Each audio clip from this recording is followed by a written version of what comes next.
In the heart of Watts, loyalty isn't just a word, it's life or death. Lykeem, Lil Powder, Marty grew up knowing that silence could save you, but betrayal could get you killed. At just 24, he was behind the wheel during one of LA's deadliest nights. 3 drive-bys in a single stretch of revenge. One night, one rule, never fold. Now, after cancer, 7 life sentences and decades behind bars, Marty still won't break his code. Lykeem Neftali Marty came into the world on January 13, 1992, right in the heart of Watts, a neighborhood that's seen struggle and survival up close for generations. If you know Watts, you know what time it is. It's one of the most crowded, poverty-stricken parts of LA County, a place that raised some of the toughest people because it had to. But to really understand where Marty came from, you gotta understand Watts itself. This place's story goes way back. It started in the 1800s when Spanish-Mexican settlers ran the land as part of Rancho La Tahuata, using it mostly for cattle and beef. By the 1870s, new settlers from back east started buying it up, chopping it into smaller farms. Every little farm had its own artesian well. People were trying to build something out of nothing. Then came the railroad, and that changed everything. By 1907, the area officially became a city called Watts, named after the very first station built there. But that independence didn't last long. In 1926, Watts voted to join Los Angeles, becoming part of a bigger city, but never losing its own identity. In the early days, Watts was a mix: white farmers, Mexican and Mexican-American railroad workers known as traqueros, and later on, black workers who came west chasing better jobs and better lives. A few black families started showing up in school photos around 1910, but it wasn't until the 1940s that Watts truly became a black community. That shift came with the Second Great Migration, black families leaving the South, escaping segregation and searching for opportunity in California. When World War II hit, Louisiana needed more workers, and the government built huge housing projects to house them: Nickerson Gardens, Jordan Downs, and Imperial Courts. Imperial Courts opened in 1944 as housing for wartime workers. But by the 50s, it became permanent public housing. By 1955, it was one of the last major projects completed before the city shut down new public housing construction altogether. And by the early 1960s, the projects, once meant for working-class families of all backgrounds, were almost entirely black. White folks had packed up and left for the suburbs, and what was left behind were working-class families stuck in an economy that was slowly drying up. Jobs started disappearing, opportunities faded, and frustration grew. The community felt abandoned: poor schools, underfunded hospitals, and constant harassment from the police. The pressure kept building until August 11, 1965, when everything finally exploded. The Watts riots tore through the neighborhood after police arrested a young black man for drunk driving. Funny enough, the arrest didn't even happen in Watts, but that didn't matter. The anger was already sitting there, waiting to erupt. The riots left deep scars on Watts, both on the streets and in the hearts of the people who lived there. But even after the smoke cleared, the struggle was far from over. By the 1970s, a new kind of chaos took over: gangs. Violence spread through the neighborhood, and life in the projects became tougher than ever. Among the most notorious names to emerge from that era were the Grape Street Watts Crips. Deep in the heart of Watts sits one of its most well-known street groups, the Grape Street Watts Crips, better known as GSWC. This crew is made up mostly of African-American members, and their home base has always been the Jordan Downs housing projects on the east side of Watts, Los Angeles. Their turf stretches from Grape Street down to 97th Street, between Alameda and 103rd, an area that carries a heavy legacy. One thing that instantly sets the Grape Street Crips apart is their color. They don't rock the traditional Crip blue. Instead, they fly purple, a bold symbol of their Grape Street roots. Like most major gangs, they're not just one unified body. They're split into smaller cliques with their own identities: Baby Locks, the 103rd Street Clique, Dusttown, Bandera Block 97, and plenty more. In terms of numbers, they hold serious weight. In Watts, Grape Street ranks as the second largest gang, right behind their longtime rivals, the Bounty Hunter Bloods from the Nickerson Gardens projects. Trailing both are the PJ Watts Crips based in the Imperial Courts. The Grape Street story runs deep. Their beginnings trace all the way back to the 1950s around the Jordan Downs projects. an area now watched over by the LAPD's Southeast Division. But what makes their history stand out is how it started. Grape Street wasn't originally a Crip set at all. It began as a Hispanic gang known as Watts Grape Street, born out of a neighborhood called La Colonia Watts. Over the years, they transformed from a Chicano crew to a mixed hybrid gang and eventually into the Crip powerhouse that still stands today. Now, back in the 1970s, the neighborhood was known as Watts Grape, or WVG for short. What made it stand out was how it brought both Mexican and Black members together under one flag, a rare mix for that era. Around 1973, the Black members decided to branch off and form their own set, calling themselves the Jordan Down Crips, founded by a dude known in the streets as Pee Wee. By 1976, the crew evolved again. Under the leadership of Kenneth Crow Day, they switched up the name and became the Grape Street Crips. But even after that split, the unity between the Black Grapes and the Mexican WVG members stayed tight. For years, all the way into the early 90s, that bond held strong across the Jordan Downs projects. As time moved on, each group started repping their own side more clearly. The Mexican members went by Southside Watts Grape Street, while the Black members became known as Eastside Watts Grape, or simply the Eastside Grape Street Crips. Then came the next wave around 1986-87, a younger generation of Black members who called themselves the Eastside Watts Baby Lock Crips. Anyone joining after 87 from the Jordan Downs projects carried that Baby Lock Crip title proudly. That's where a young hustler named Lykeem Marty stepped in. As a teenager, he joined the set and took on the name Lil Powder. His loyalty and grind quickly earned him respect, not just from his crew, but from the whole neighborhood. Now, not every new recruit carried the Baby Lock name. Those coming from cliques like the Anzacs, 95th, 97th Bandera Block 105s, or 112s didn't really use that tag. The Baby Lock title mostly stuck with the 103rd clique from Jordan Downs. Over time, most of the new Black members dropped the old WVG label altogether. Still, a few of the OGs from back in the day held on to it, even keeping their WVG tattoos as reminders of where it all started. Things took a major turn in 1992 when the Mexican gangs across LA came together under the Serrano umbrella, heavily influenced by the Mexican Mafia. That alliance created some distance between the Latino sets and the Black gangs, including Grape Street. Even with those changes, the Grape Street Crips stayed massive, the biggest Crip presence in Watts with more than 2,000 active members. Their reach spreads across a ton of different cliques: Baby Locks, Peter Roll Squad, Peter Rock Squad, Peter Lock Squad, Parolee Squad, 95th, Bandera Block, 97, 103rd, Dusttown Crip, Dusttown Hogs, and Tip Top. On the streets, Grape Street has usually stood with most Trey-affiliated sets, like the 8 Trey Gangsters, the Playboy Gangsters, and a good number of Compton Crip hoods. Their connection with the Rollin' 30s Crips, though, has always been shaky at best. But when it comes to rivals, there's no question. Their biggest enemy sits just up the way in Nickerson Gardens, the Bounty Hunter Bloods. Now, the Bounty Hunter Bloods, or Bounty Hunter Watts Bloods, hold down their turf in the Nickerson Gardens housing projects deep in the east side of Watts, South Los Angeles. This spot isn't just their headquarters, it's their identity. Nickerson Gardens is huge, the largest housing project in all of Watts, and it gives the Bounty Hunters one of the biggest territories of any Black street gang in the city. Before the Bounty Hunters even existed, this same area was controlled by a crew called the Green Jackets, led by a man named Ray Boyce. Their influence even stretched into the Jordan Downs projects, where Al Pygmy ran things for the Green Jackets over there. Then came the transition. Around 1969, the crew evolved into what became the Bounty Hunters, and by 1972, their name was ringing heavy through the streets. The Green Jackets might have faded, but their DNA lived on through the Bounty Hunters.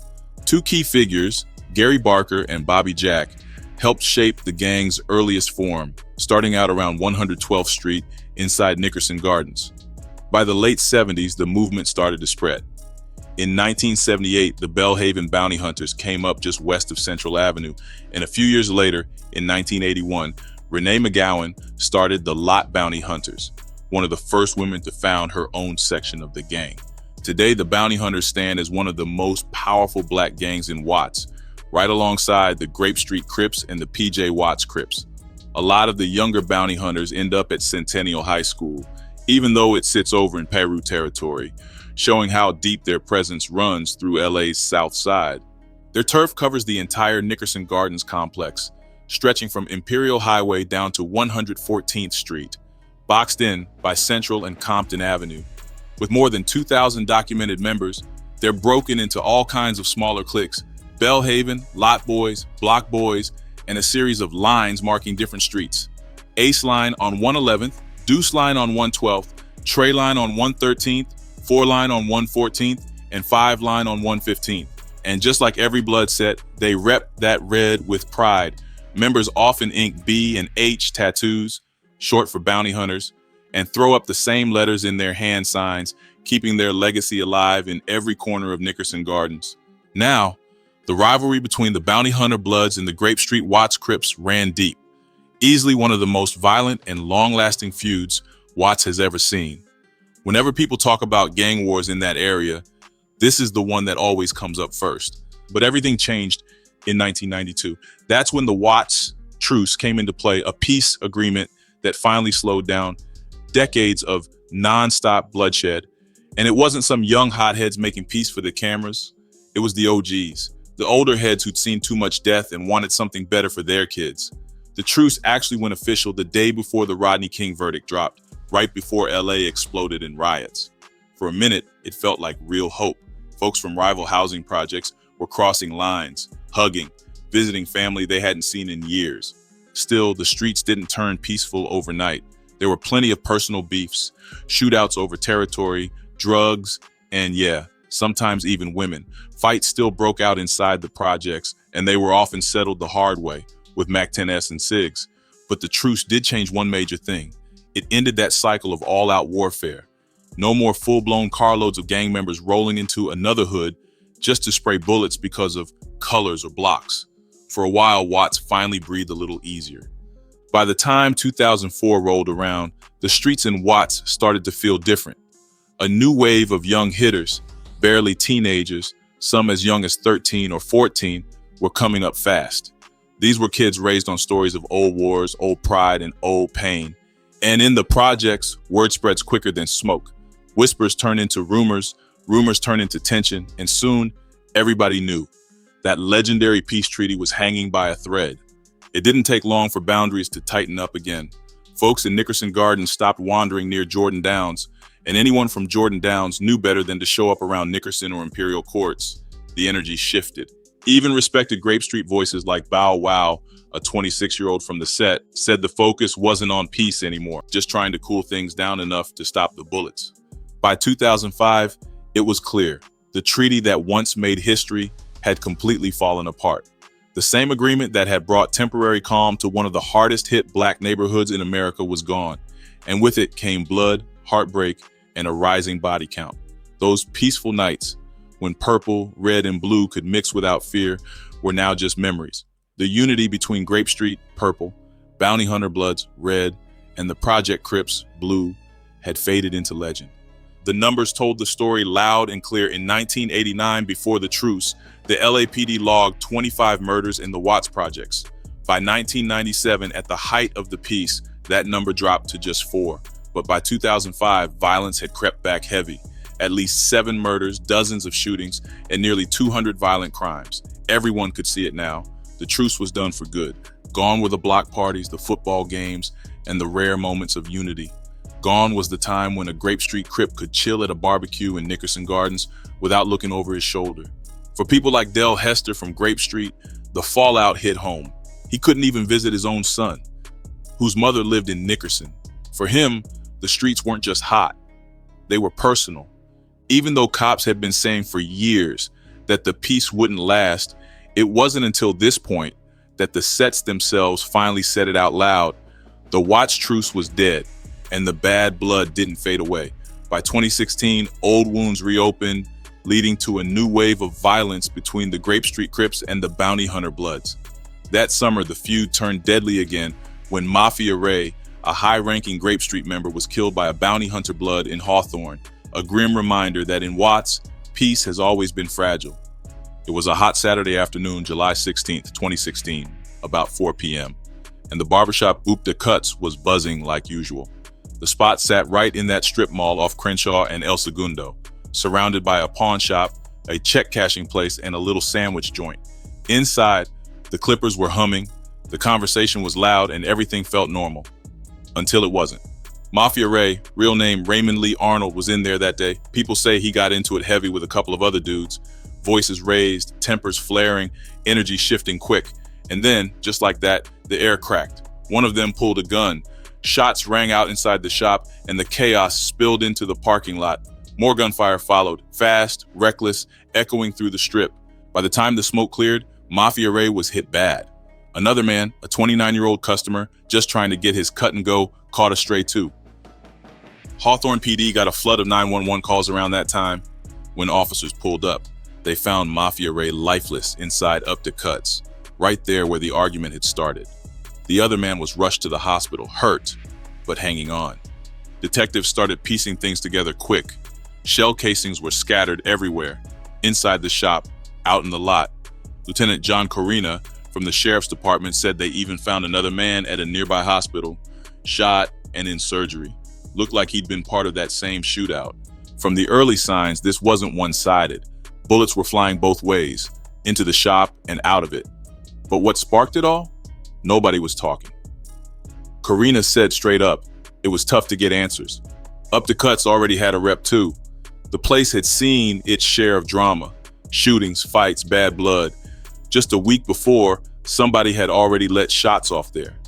Detectives confirmed at least one gun on the scene, but they knew more were involved. They were waiting on a warrant to really dig through the spot, hoping to find something solid. Meanwhile, the suspects were last seen peeling off down Crenshaw in a car, gone before cops even hit the block. That shooting hit the community hard. Streets shut down, traffic jammed up, the whole area frozen under police lights.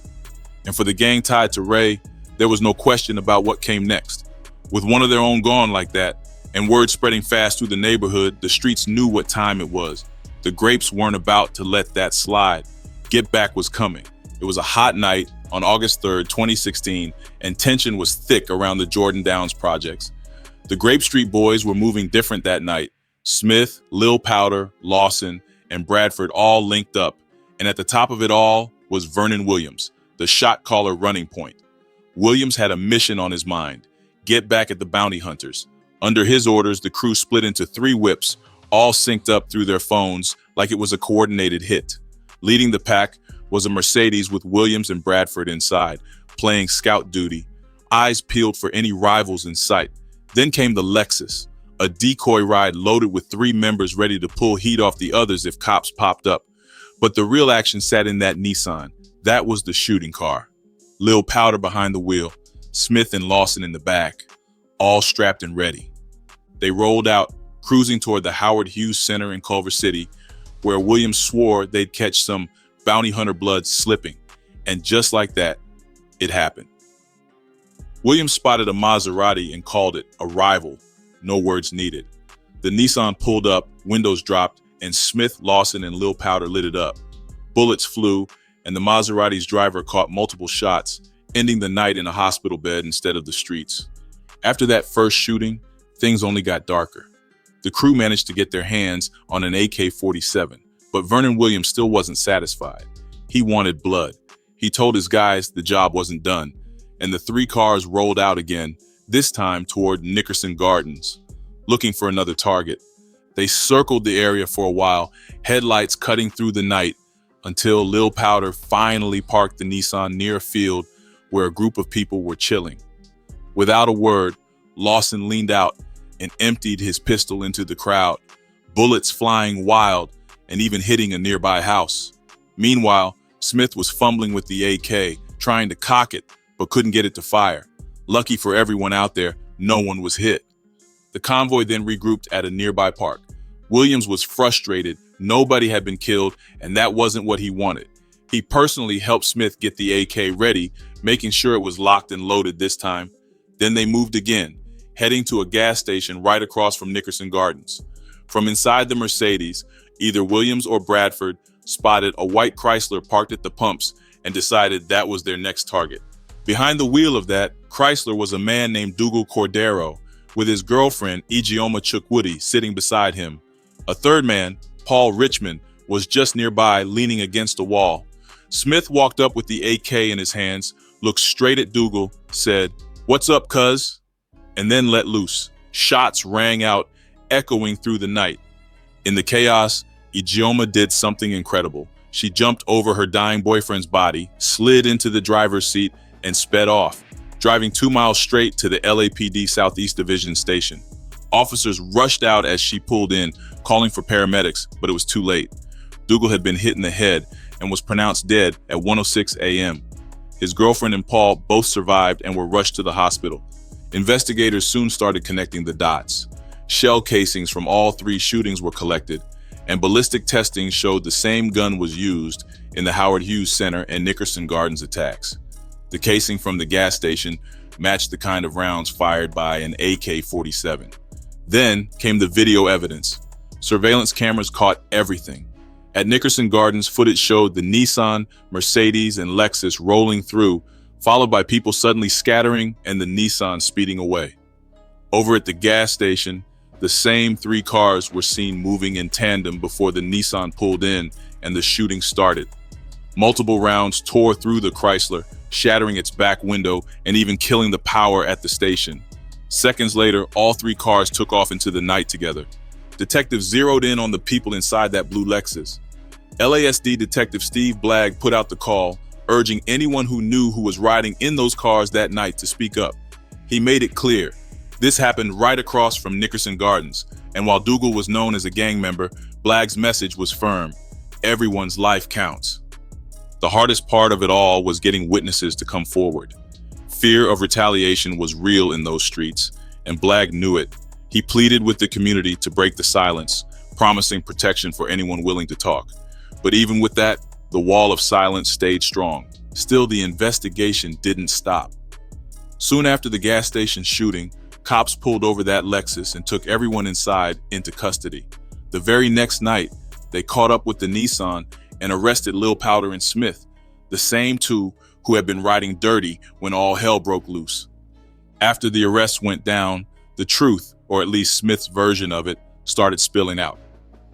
Sitting across from detectives, Smith didn't hold much back.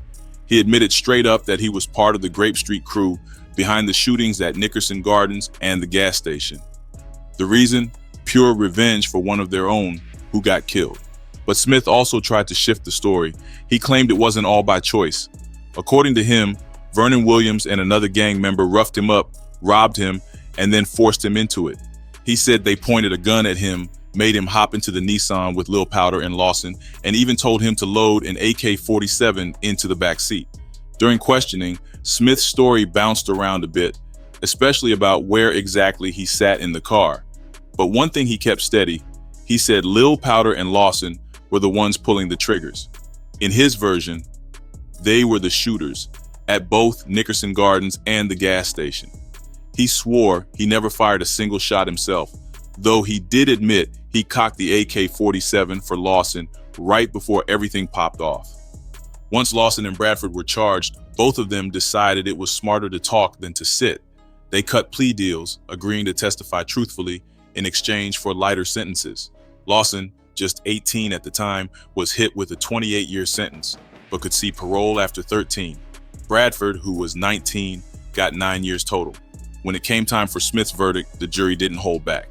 They found him guilty of first-degree murder for the death of Dougal Cordero and guilty on 2 counts of attempted murder for shooting at Ijeoma Chukwudi and Paul Richmond, each one premeditated and deliberate. On top of that, he caught charges for shooting at an occupied vehicle and being a felon in possession of a firearm. The jury also agreed on some heavy special circumstances. They ruled the murder was a drive-by done to further gang business, that one of the shooters intentionally fired the weapon, causing death, and that Smith's actions directly promoted and assisted gang activity.